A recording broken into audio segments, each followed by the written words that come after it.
How I made my home cooked pizza.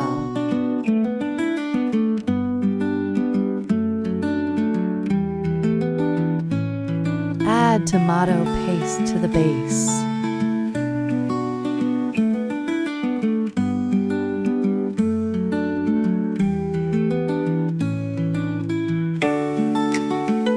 Add grated cheese. Add spring onions.